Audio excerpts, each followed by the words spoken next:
Madam, এই যে আপনার গাড়ির চাবি। কি ব্যাপার গোপাল, কি হয়েছে তোমার? কান্না করছো কেন তুমি?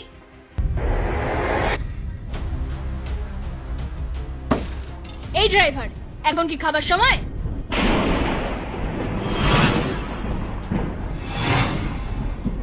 কি ম্যাডাম, আপনি এটা কি করলেন? আপনি খাবারটা এভাবে ফেলে দিলেন?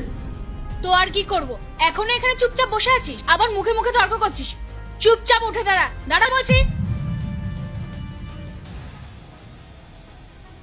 ম্যাডাম, আমি এমন কি করেছিলাম যে আপনি এভাবে আমার খাবারটা ফেলে দিলেন? একদম চুপ। আর তোর সাহস দেখে না আমি অবাক হয়ে যাচ্ছি। তুই কি ভুলে গেছিস যে আমি এই কোম্পানির ম্যানেজার? তুই আবার আমার মুখে মুখে তর্ক করছিস। তোর কি কোনো বুদ্ধি নেই? অফিস টাইম চলছে আর তুই এখানে এসে খাবার খাচ্ছিস বসে বসে। ম্যাডাম, আমি সকালবেলা অনেকটা গাড়ি চালিয়ে এসেছি, আর সেই কারণে আমি কিছু খেয়েও আসতে পারিনি। আর ডাক্তারবাবু বলেছেন খালি পেটে ওষুধ খাওয়া যাবে না, সেই কারণেই আমি দুটো রুটি খাচ্ছিলাম। এত অজুহাত দিতে হবে না। কাজের সময় কাজের জায়গায় বসে খাওয়া দাওয়া এগুলো একদম বরদাস্ত করব না। একদম ঠিক বলেছো। যা, আগে গিয়ে গাড়িটা পরিষ্কার কর।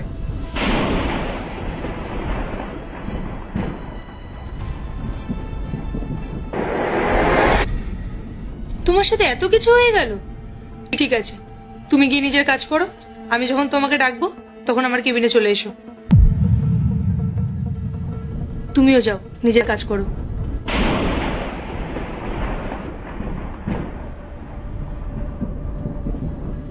চলুন ম্যাম, লাঞ্চটা করা যাক। দাঁড়াও, কার পারমিশন নিয়ে তুমি এখানে বসলে? ওঠো। What happened ma'am?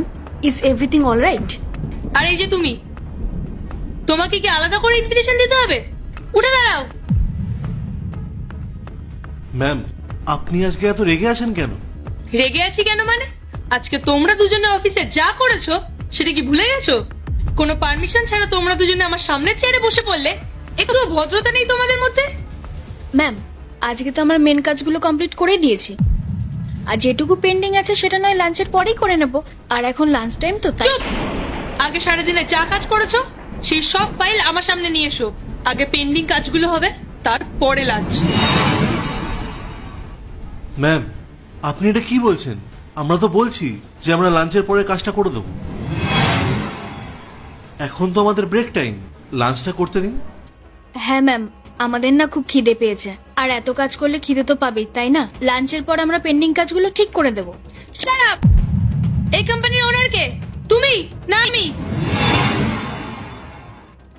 ম্যাম, আপনি। তো আমি যেমন বলছি ঠিক তেমনই হবে। যদি আমার কথা শুনতে ইচ্ছা না হয় তাহলে এক্ষুনি রেজিগনেশন লেটার দাও আর বেরিয়ে যাও আমার কোম্পানি ছেড়ে। না না ম্যাম, প্লিজ, আমরা এখনই কি কাজটা কমপ্লিট করছি। দাঁড়াও, লাঞ্চ বক্স গুলো কোথায় নিয়ে যাচ্ছ? এগুলোকে এখানেই রাখো, কাজ শেষ হবে তারপরে সে নিয়ে যাবে। ঠিক আছে ম্যাম।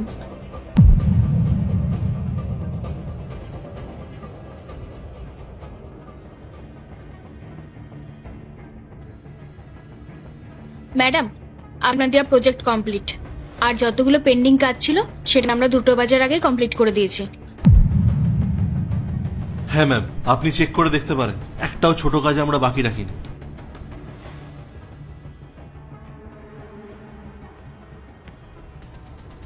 এ কি জিয়া, আমি তোমাকে যে মেন কাজটা দিয়েছিলাম সেটা তো এখনো কমপ্লিটই হয়নি। কি করছিলে তোমরা দুজন সারাদিন ধরে? নাকি কাজের নামে ফাঁকি দেওয়াটাই তোমাদের স্বভাব? এই কি ম্যাডাম, আপনি এগুলো কি বলছেন? আপনি আমাকে যে কাজগুলো দিয়েছিলেন প্রত্যেকটা কাজ আমি নিখুঁতভাবে শেষ করেছি। ক্লায়েন্টের মেল চেক করা, নতুন প্রজেক্টের বাজেট শিট রেডি করা, এমনকি আগামী সপ্তাহে প্রেজেন্টেশনের ড্রাফট সবই এই ফাইলে আছে। ম্যাম, জিয়া ঠিকই বলেছে, আমরা দুজনে মিলে প্রতিটা পয়েন্ট খুবই ধরে ধরে কাজ করেছি। এখানে কোনো ভুল বা খামতি থাকার কোনো কথাই না। ম্যাম প্লিজ, আপনি একটু ভালো করে চেক করুন। আচ্ছা, তোমরা সব কাজ ঠিকঠাক মতো করেছো? ঠিক আছে, এবার একটু ভালো করেই চেক করা যাক। কি জিয়া? গোপাল, গোপাল, ভেতরে এসো তো একবার।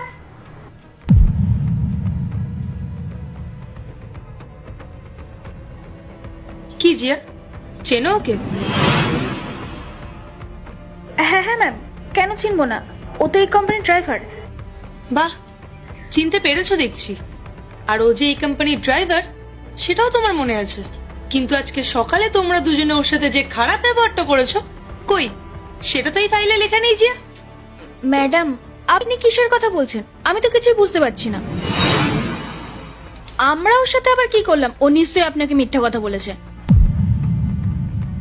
হ্যাঁ ম্যাম, জিয়া তো একদম ঠিকই বলেছে। আমাদের তো ওর সাথে আজ কথাই হয়নি। ও হয়তো ভুল বুঝেছে। চুপ করো তোমরা দুজন। আর একটাও মিথ্যা কথা বলবে না। গোপাল কোনো ভুল বোঝেনি, আর ও আমার কাছে এসে কোনো অভিযোগও করেনি। ওর চোখে জল দেখে আমি ওকে সবটা জিজ্ঞেস করেছিলাম, আর তখনই ও আমি সবটা বলে। আর জিয়া, তুমি এই কোম্পানির একজন রেসপন্সিবল ম্যানেজার। তোমার শিক্ষাগত যোগ্যতাও অনেক, তোমার পজিশনও অনেক উঁচু লেভেলের, কিন্তু তোমার মানসিকতা এতটা নিচু। একটা মানুষ সারাদিন খাটাখাটনি করে, সারাদিন গাড়ি চালিয়ে ওষুধ খাবে বলে কিছু খাবার খেতে বসেছিল, আর তুমি তুমি কি করলে? তুমি সেই খাবারটা ফেলে দিলে। ম্যাডাম, আসলে চুপ করো, আমি কোনো অজুহাত শুনবো না। এই তোমাদের মতো অহংকারী এমপ্লয়ীদের এই কোম্পানিতে রাখাটাই আমার ভুল হয়েছে। তোমাদের শিক্ষাগত যোগ্যতা থাকতে পারে, কিন্তু ন্যূনতম মানবিকতা নেই। জিয়া, আমি তোমাকে এই কোম্পানির বিশ্বস্ত ম্যানেজার ভাবতাম, অন্ধের মতো বিশ্বাস করতাম আমি তোমাদেরকে। কিন্তু আজ তোমরা দুজন আমার সেই বিশ্বাসটাকে ধুলোয় মিশিয়ে দিলে। যে অফিসের একজন ড্রাইভারকে মানুষ বলেই মনে করে না, সে আমার কোম্পানির উন্নতি কি করে করবে? ম্যাডাম, দয়া করে আমাদের ক্ষমা করে দিন। গোপালের সাথে ওরকম ব্যবহার করাটা আমাদের একদম উচিত হয়নি। আমরা হাত জোর করে ক্ষমা চাইছি ম্যাডাম। হ্যাঁ ম্যাম, আমাদেরকে আর একটা সুযোগ দিন।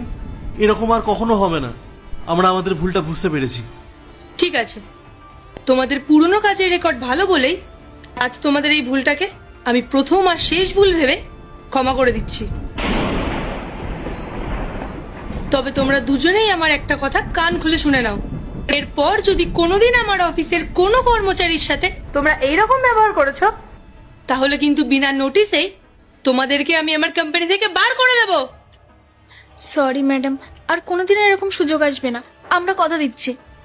এবার যাও, টেবিল থেকে নিজেদের লাঞ্চ বক্সটা নাও আর গিয়ে খেয়ে নাও। আর গোপাল, তুমি যাও ক্যান্টিনে গিয়ে আমার নাম করে তুমি পেট ভরে খাবার খেয়ে নাও। অনেক ধন্যবাদ ম্যাডাম, আপনি সত্যিই খুব ভালো মানুষ।